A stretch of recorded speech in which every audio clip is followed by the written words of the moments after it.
Yo, what up fam? Welcome back to another episode of Q Reviews. This won't be a movie review this time. This will be a review of the Batcave, How I Chill, and a little quick first impressions on my new toy I got over here, the LG C9 2019 OLED model. Just gonna give you some quick thoughts and my general reaction of this television and more of the things around here, down here in the Batcave. So without further ado, let's get to it.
Just grab them like that.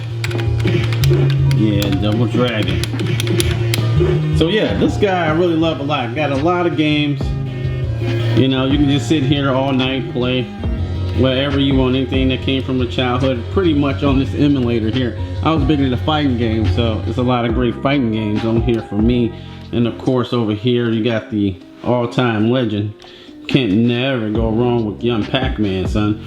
Best thing about this, you got like the old school lettering on there. You know what I'm saying? All the graphic arts.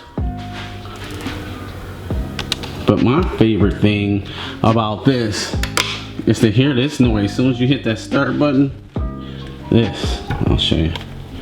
Trying to keep the damn camera straight. This. That sound, dude, you can't beat that. People say I look young, right? But I'm really older than you think. I'm actually 400 years old. This is me from the 17th century here, looking like a, you know, like I'm an extra on What We Do in the Shadows and shit. All right, over here is where I do a lot of my chilling and sitting down. There's a Ghostbuster poster from a very cool artist. I forgot the name of this artist's name, but I just love this poster here. It represents like what Ghostbusters is, everything it is. Got young Dana, you got the young Ecto-1 coming out there, you know what I'm saying? Marshmallow Man, Egon, Ray Stantz, Winston Zeddemore, Peter Venkman, Marshmallow Man, you can't beat that. I think this is a TIE fighter that I got for a present. I just hung it up in the corner because it was so huge and it looked so dope, you know what I'm saying? So I had to hang that up next to Ghostbusters. More theme with the 80s. This is my crown jewel down here. This is one of my crown jewels. This Back to the Future poster. This Back to the Future poster is the original Back to the Future poster from 1985. It's the real deal. It's the original poster from 1985. My fiance also got this from me. I seen it on Facebook Marketplace, and then it was like $150, but at the time I spent a bunch of money and I didn't have $150 to get it, and she went and got it for me. And it was actually used to be in an antique shop, and she closed her antique shop and she had to get a operation for her dog, so she ended up selling it for around $150. Now this is original print. These go for a lot of money online. If you look up the original Back to the Future print in this condition, which is in excellent condition, never been out of this frame, it's worth a lot. And Back to the Future is one of my favorite films of all time, so really happy to have that poster down here. I can't even believe I have that one. Over here, this is one of my favorite posters of all time, Logan. It just reminds me of the drive-in, you know what I'm saying? That sunset in the back, that just dope artwork. You know what I'm saying? Just that dope artwork on this illustration here. Hugh Jackman as his final run as Logan. Man, just a dope ass poster, no doubt. Over here is the original Thor poster, which I got from a friend. It's awesome. Here's my favorite, as you can tell, you'll see a lot of Friday 13th stuff down here. Jason Voorhees is my boy. This is one of my favorite posters from Jason Lives. Friday 13th part 6, I believe. And here's a mask that my boys made for me for my birthday. They 3D printed it. They modeled that, and that came out of the computer, yo. So that's modeled and 3D printed out of the computer. And this was also another birthday present from my friends. This is the 3D poster of Friday 13th. They're very rare to get to. Really, I don't even think they make these anymore, but so happy to have that. And down here I have, this is one of the oldest. I had this, I don't know, early 2000s maybe. Nightmare on Elm Street 3D poster. It's super dope. As you see, I'm a big fan of horror. Return of the Living Dead poster here. I just love this, like, punk rock zombies. You know, spray painting the tombstone there. I just think this was a dope poster at the video store. I was like, man, you got him with this. I mean, you got like punk rock zombies and this cool Return of the Living Dead text. I just always thought this poster was dope. One of my favorite posters. So yo, thanks for looking at all my stuff. You know, it's not nothing extravagant. It's just some of the stuff that, you know, keeps me comfortable when I'm down here. Now let's talk about one of my newest additions here that I had for about 3 weeks. This is the LG C9 OLED television. I had a Sony Bravia down here before. It was about 4 years old, but I was always thinking about that OLED in the back of my mind. And thanks to my homie over there at Jody's Corner, big shout out to the big homie Jody.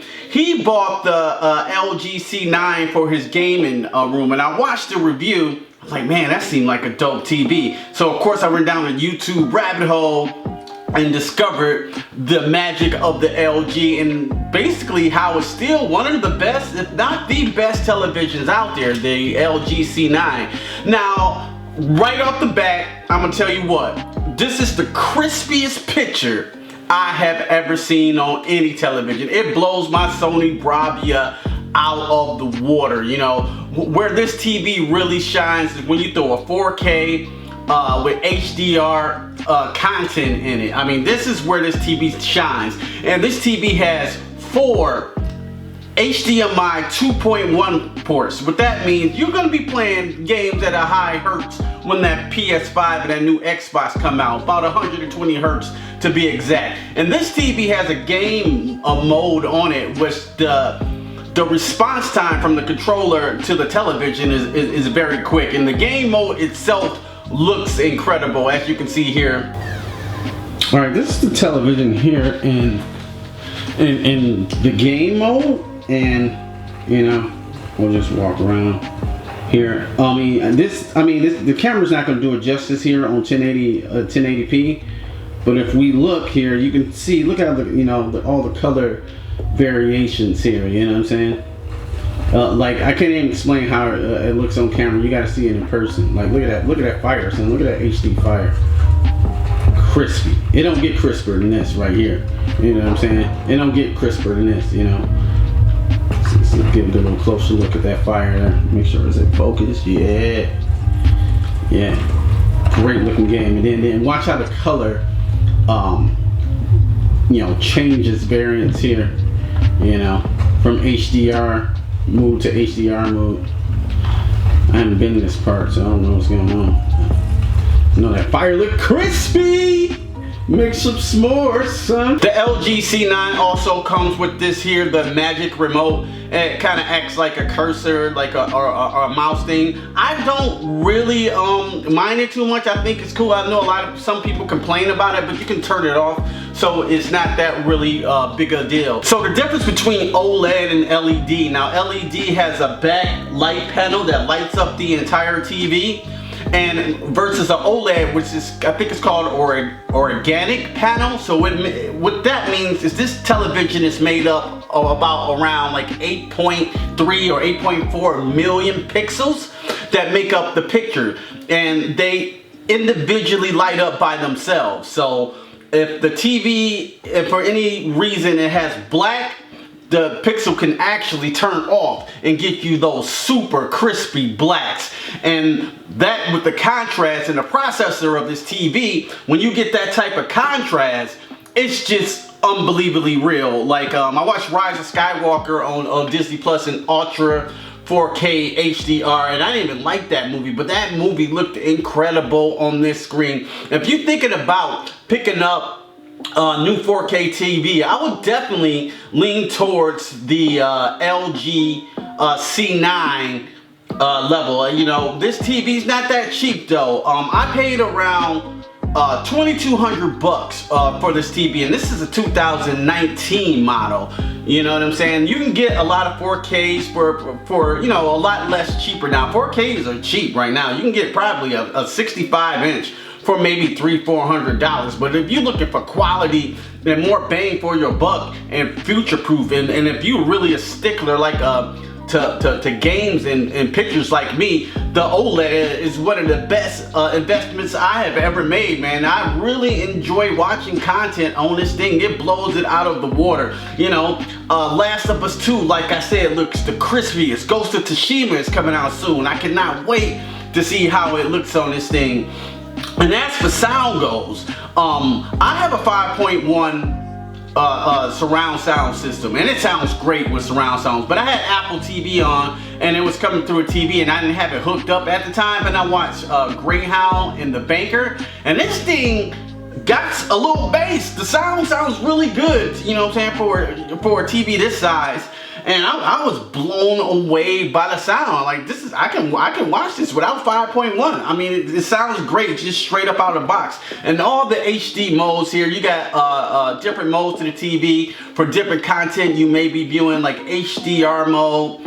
Technicolor looks great. I use Cinema Home. I was using Cinema Home mode on a lot of my 4K content that I streamed through the Xbox, and it was looking good. And then I put it on Technicolor Expert Bright, and that was more accurate to the colors for me. So I've been watching movies like that and playing the game on game mode, and it's just out of this world. Oh, I didn't tell you how skinny this boy is, yo. This TV, this panel, is about the size of the credit card. I think I'm showing it here in this clip, the representation of how skinny this thing is. This thing is skinny like an Austin twin, you know what I'm saying? So putting this up on the wall, I was very worried I was gonna break it because it was so thin and so fragile. So I was very afraid about that. You might want to get this insured, but I think it's securely placed on the wall. Now, as I'm gushing over how sweet the C9 is and how dope it looks, does it have any drawbacks? I only have one real drawback, which you probably can see here in this video. I got my light ring turned on. You probably can see the reflection of that light ring here in the footage. It does cause reflection because of the coating on the OLED panel. If you got this in front of, you know, like a window or things like that, there's a lot of light coming in the room, you worry about reflections, it will cause reflections. As for, I'm in the basement, so I got, you know, mood lighting and things like that, so I'm not really bothered by the reflections. I just turn all the lights off and it looks good. But this thing can look good on any angle. Like, the light is not really that big a problem unless you got light shining directly at it like I do here. Well, anyway guys, thanks for watching the content so much, checking out the Batcave, how I chill. You know, it was really, you know, just a little mess around. I got plenty of work to do. It's not the coolest setup ever, but I really like it. I really never had no setup like this coming up. Thank you guys so much for watching. We got more movie reviews coming towards you. And as always, if you really like this content, hit that like button. If you really like this content, consider subscribing to the Q Review family. And don't just stare at the LG. Well, yeah, stare at it and eat it. Peace.